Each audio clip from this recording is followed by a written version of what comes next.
In this video, we will discuss normal CDF versus inverse norm on the TI calculator. I will show using 3 different operating systems how to calculate the probabilities and how to calculate the z-scores or random variables for each. So let's get started. First, I want you to remember the empirical rule. With your empirical rule, we can only use this if our data was approximately bell-shaped, normal. So that automatically tells us that our mean should go in the center, and then we count up by our standard deviation and we count down by our standard deviation. These values that are at the bottom, they are called z-scores, and this is called a standard normal distribution if our mean is 0 and our standard deviation is 1. One more time. If our mean is 0 and our standard deviation is 1, this is called a standard normal distribution, and these values at the bottom of the chart are called z-scores. Now, if we have a different mean and a different standard deviation, it has not been standardized, the values have not been changed to z-scores, then these numbers at the bottom of the graph we call the random variables. Here, the percentages that you see are the probabilities, the likelihood of these values occurring. It's also called our area under the curve. So you can see that between the mean and one standard deviation above the mean, about 34% of the value should be seen. Under this entire bell curve, we're supposed to see 100% of our data. This should describe everything that is happening in our data set. So your empirical rule is an approximation to help you calculate probabilities from a normal or approximately normal distribution. The issue with the empirical rule is it only works if you land on exact multiples of a standard deviation. If you want to know what's the probability of being above this value or below this value, you wouldn't know because it's not exactly on that line. Here comes these two functions. So normal CDF is the function we want to use when we want to find the probability. So we have the z-scores or the random variable listed at the bottom, and we want to know what is the amount of the shaded part, the area underneath the curve. We use the function inverse norm if I already have the probability. I know how much of the shaded region I want, but I need to know where that value starts or stops. I need to find that z-score or that random variable at the bottom of the chart. Now let's go through how each of these functions work. Normal CDF in your calculator, where you can find it on a TI-83 or 84, is under second and vars, which takes you to distributions.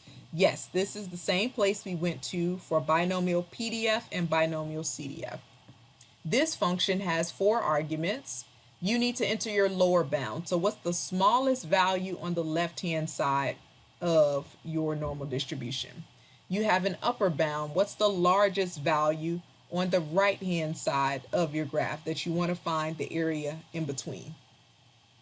And what's your mean and what's your standard deviation?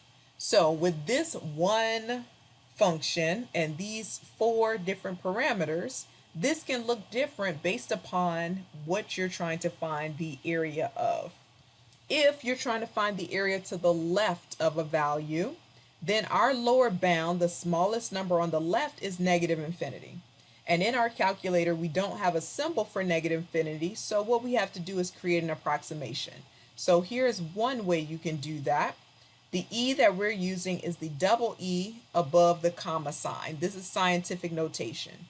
Essentially what we're doing is we're making a very small negative number. If you want, if you can't remember which E to use, because if you use any other E on the calculator, you're going to get a wrong value, you can type in a very small number. So negative 99,999. That's absolutely and perfectly fine. All we want to represent here is go all the way to the left as far as you can go.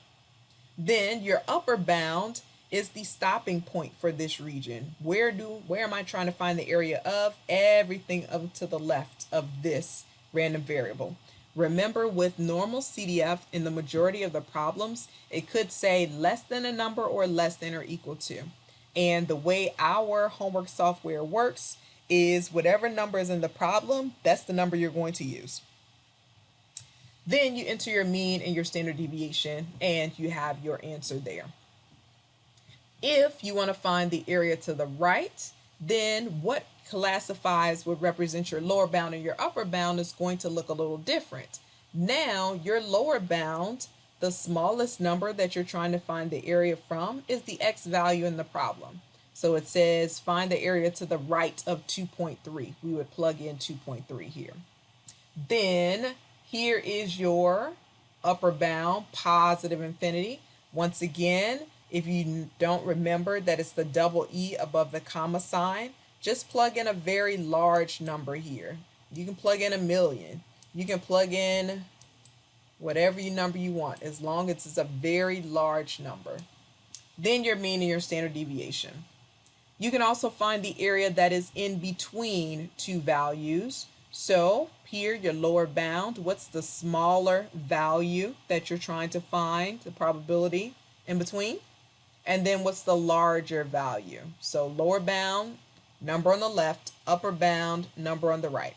And these values change based upon what you're trying to find, the region you're trying to find the area of. Now, if you have an upgraded operating system, this is going to be the final screen that comes out. This is what you see if you have an older operating system.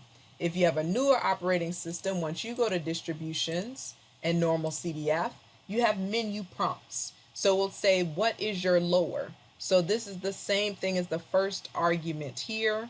What is your upper bound? What's your mean? What's your standard deviation? And when you paste this value, then you see the same exact thing as those with the older operating system C.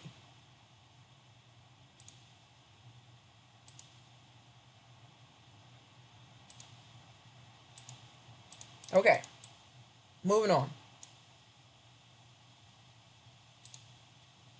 Now we want to look at the inverse norm.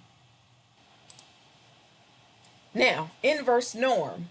This function takes the area to the left, the mean, and the standard deviation. So once again, just like the normal CDF function, you have to know how to manipulate this formula based upon your needs. If you're asked to find the z-score or the random variable such that you have a certain area on the left, then that's the easiest problem, because you just type in whatever area you're given, then you type in your mean and your standard deviation. If you're asked to find the z-score such that a certain percentage of data is on the right, well, you have to take the complement. You have to figure out what is the area on the left-hand side and type in your mean and your standard deviation. If you're given the area in between, find the z-scores that separate the middle 55% of the data. You want to calculate what these values are, so you need to figure out how much of that data is on the left. So 100% of your data is supposed to be under this bell-shaped curve, this normal curve. If I know that 50% of the data is in the center, then I need to first find out how much of my data is on the outsides. So 100% minus that 50% that's in the center would leave me with 50%. But now that's how much is on both sides. I don't want that. I just want the area on the left. So I need to take whatever that area was that was left over and divide it by 2 so that I can figure out just how much of my data is on the left-hand side. Then we use inverse norm. You can take your area and divide by 2, or you can go ahead and find this calculation. Remember that this value must be typed in as a decimal. Remember, this is as a decimal. If you have an upgraded operating system, then your life is a little bit easier. Well, technically a lot easier. When you go to distributions and inverse norm, you have the option of picking the tail. What side is your data on? So if you're looking for the z-score on the left, well, the area, you're given the area that's on the left, then your tail is the left. If you're given the area that's on the right, you select right. If you're given the area that's in the center, you select center. So you don't have to worry about what values to plug in. I know the rest of you are mad, but it's okay though. We can get through it. Now, what you're going to want to do here is to pause this video, read through each of these examples, and then tell yourself or print it out, is this going to be an inverse norm problem? Meaning that I've been given the probability and I want to find the z-score or the random variable that's associated with it? Or is this a normal CDF problem where I've been given the random variable or the z-score, the numbers at the bottom of the chart, and I'm trying to find the probability that's associated with it? So pause the video, read through all of the examples, decide whether you're going to use inverse norm or normal CDF.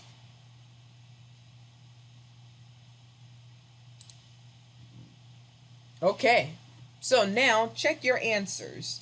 Did you get the right functions that you're supposed to be using? Because one of the key things here is making sure you know when to use what function. Here, at what value of x? X is the number at the bottom of the chart, the random variable, inverse norm. Between what values of x? Numbers at the bottom, inverse norm. At what value of x? Number at the bottom, inverse norm. Find the 5th percentile. This is your percentage. All of these you have been given your percentage. A percentile is the percent of values that are your number or less. So you're looking for what value of x has 5% of the data below it. Inverse norm. What percentage? Normal CDF. What percentage? Normal CDF. What percentage? Normal CDF.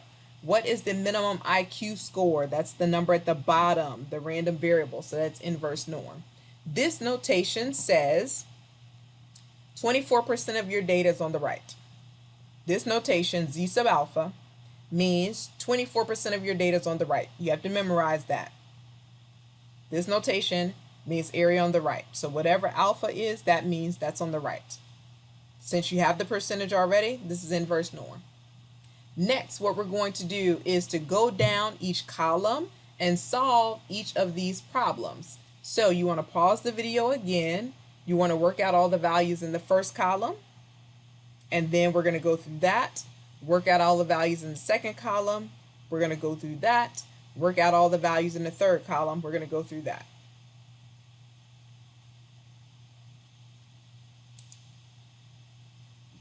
Looking at our first column, suppose x has a normal distribution, mean of 25. That's the first thing you write down when you're drawing these out.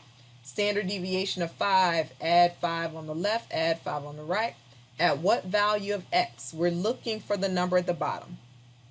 Is 73% of the data on the right-hand side? Depending on the type of operating system that you have, that's going to determine what your screen is going to look like.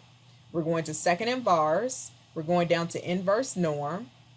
Inverse norm takes the area on the left. Since you've been given the area on the right, you have to use the complement in order to figure out how much of your data is on the left-hand side. Unless you have a newer operating system where you can just say, hey, 73% on the right. Next up. Suppose x has a normal distribution, mean of 25, standard deviation of 5. Between what values of x do 68% of the values lie? We know 68% is in the middle. Inverse norm takes the area on the left and the left only. First, we have to figure out how much data is left over. So we take 100% minus 68%, and that gives us 32%.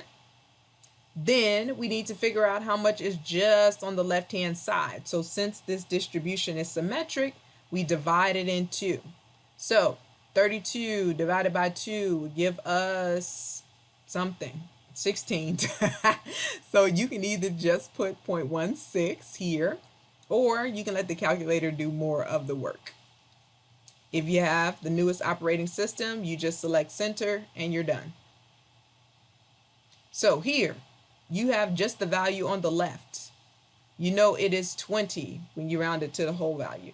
How do we get the number on the right? Well, we know that normal distributions are symmetric, meaning I can cut this in half right down the line. So however far away my z-score on the left is from the mean, that's the same distance that it should be on the other side.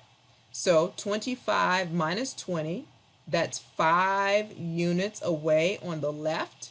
So that means that on the other side, 5 units away should give me the number on the right. So between what values of x? Between 20 and 30. And since I gave you 68%, you could have also used the empirical rule here if you memorized that from previous times this year. Now, at what value of x is 23% of the data to the left? This is the one that's the most straightforward. We have the area under the curve. We have the percentage. I want the number at the bottom, the z-score, so we're using inverse norm. Since we're on the left-hand side, I don't need to do any manipulation here. I just need to plug in 0.23. And there is my z-score, 21.3. Now for the center column. IQ scores are approximately normally distributed with a mean of 100, standard deviation of 15. What percentage of people has an IQ score greater than 115? I have the number at the bottom. I have the random variable. I want to find the percentage. So this is when I use normal CDF. Since I'm on the right-hand side, my lower bound is the smaller number, 115. My upper bound is the larger number, positive infinity. You can use 1E99. You can use a very large number like 10 million or 1,000 technically, because you're not going to get anywhere close to that. But just as long as it's a very large number, plug in your mean and standard deviation, you're good to go. What percentage of people has an IQ score less than 110? We have the number at the bottom, 110. We're looking for that percentage, that area under the curve. Normal CDF, lower bound, smallest number that's on the left. Negative 1E99, negative 1,000, negative 10,000. As long as it's a very small number, that's perfectly fine. Upper, what's the biggest number we're looking for? What's your mean? What's your standard deviation? Last but not least, find the 5th percentile. Percentiles are your area on the left. Percentiles are your area on the left. If you're at the 5th percentile, that means 5% of the values are your number or less. So you just have to memorize that. We have the percentage. I want the number at the bottom, the z-score, the random variable. Not a z-score here because it's not a standard normal distribution. We call it a random variable down here. So inverse norm, area on the left, mean, standard deviation. Last column. What percentage of people has IQ scores between 80 and 107? Normal CDF, lower bound, smaller number is 80. Upper bound, bigger number, 107. Mean, standard deviation, done. Mensa, the largest and oldest high IQ society, is open to people who scored the 98th percentile. 98% of people have your score or less. What is that score? That's the number at the bottom that we're looking for. So, inverse norm. If you have the newest operating system, 0.98, pick on the left, done. If you have one of the older operating systems, 98 percentile is automatically on the left-hand side. Could you do it another way? Absolutely. You can say 2% of the data is on the right. So you can have 0.02 here. Well, no, you couldn't. Not for inverse norm. Ooh, take that out. You could here 0.02 and then select the right side as well. Last but not least, Z sub alpha over 2, 24% of your data is on the right. So here's what I mean. You could type in 0.24 and the right, and you're done. If you have one of the other operating systems, you have to first figure out what is the area on the left. So we use the complement all day, complement every day, complement in order to find the value on the left. Hope this helps with your normal distributions. Have a great day.